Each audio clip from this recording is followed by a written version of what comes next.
Hi, I'm Dr. James Fontaine here in San Diego, California.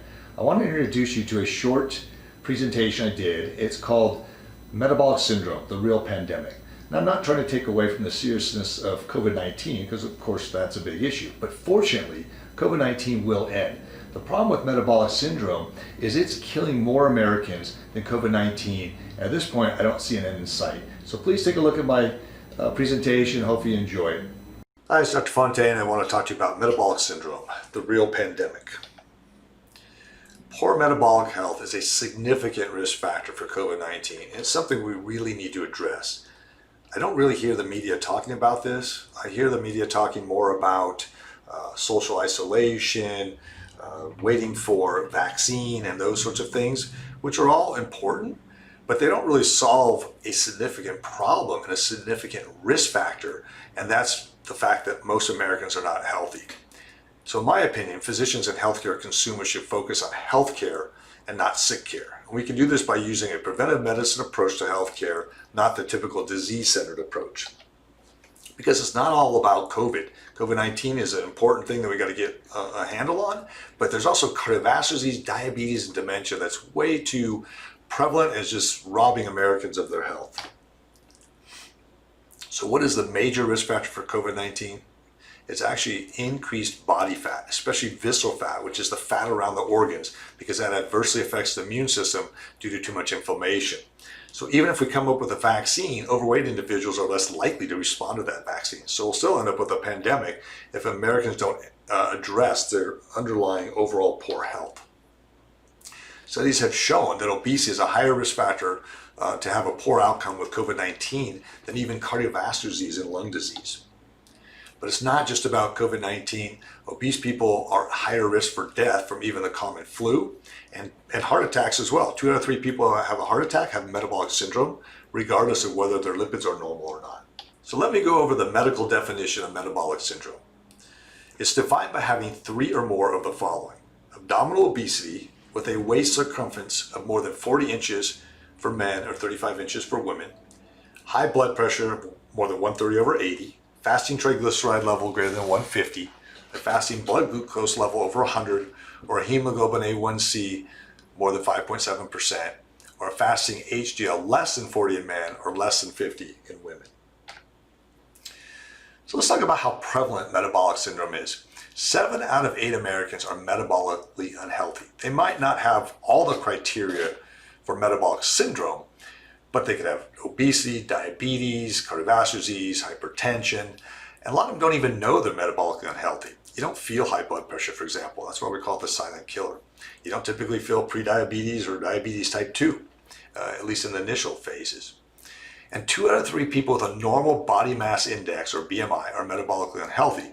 We often call that skinny fat. It means they have a low muscle mass, so they're not overweight because they have increased visceral fat, and the increased fat sort of balances out the low muscle mass for a normal weight, but it's not a healthy weight. The real cause of metabolic syndrome is insulin resistance. And that's why in all my patients I measure fasting insulin, because that's actually going to rise before fasting glucose. The way insulin works is when you eat a sugar, and that can be even hidden sugars, things like pasta, bread, rice. Insulin's released to transport glucose into the liver and muscles for stored energy. But once those energy stores are full, it takes more insulin to get the sugar out of the blood, and ultimately more insulin leads to insulin resistance, so insulin levels continue to increase. And the problem is insulin is a fat storing hormone, so the high insulin leads to increased fat, which is a major contributor to metabolic syndrome, so it's more or less a vicious circle. But there is a cure for insulin resistance. It's simply getting the sugar out of the body. You can do that with intermittent fasting, which will burn up some of your stored energy, as well as exercise, and decreasing the intake of refined carbohydrates. It is important to understand that metabolic syndrome really is very dangerous, and that's why there should be a big emphasis on getting it under control. It's a precursor to cardiovascular disease, which is the #1 cause of death in both men and women. That includes things like heart attacks, strokes, and peripheral vascular disease. It's a precursor to diabetes, fatty liver and fatty pancreas, which decreases their function, precursor to dementia, chronic inflammation, and cancer. So how do we treat it? Let's treat the underlying cause, which is basically poor nutrition and a sedentary lifestyle.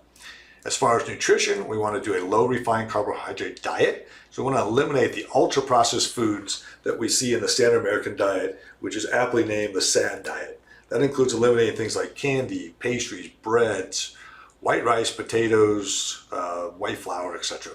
But it's not a no carb diet. You can eat lots of veggies, which are mainly carbs, but they have fiber, so they're slow burning carbs, so they don't spike insulin, which is really the underlying problem.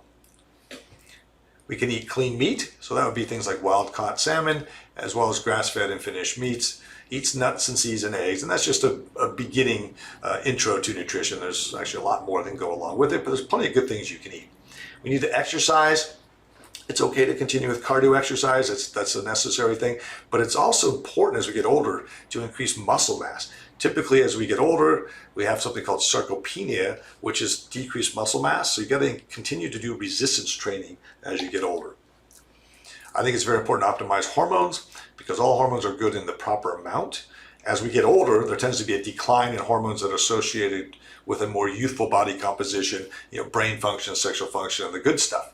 Those would be hormones like testosterone, thyroid, estradiol, progesterone, and DHEA. But an overabundance of certain hormones is not good either. So the hormones that tend to increase visceral fat and metabolic syndrome are insulin and cortisol, and they tend to rise as we get older if we don't keep them in check. It's very important to optimize sleep because decreased sleep quality, and especially things like obstructive sleep apnea, which are often undetected without being tested, you have to have a high index of suspicion for that. They can result in high blood pressure and weight gain. It's also very important to focus on mental health. So meditation and other mindfulness activities can decrease cortisol and thus abdominal fat. It's also trying to figure out, how do we get healthy? We often know what to do, but not necessarily how to achieve our goals. So fortunately, there's mental health professionals out there, health coaches that can help you achieve your goals. Remember, it's all reversible. We were taught for years that diabetes is something you're stuck with for life, but it's not true. Diabetes type 2 and metabolic syndrome are all reversible. You just have to use a multifaceted approach. And if you do that, I think you have a good chance to go out there and be healthy. So I wish you all well and go out there and battle metabolic syndrome, the real pandemic.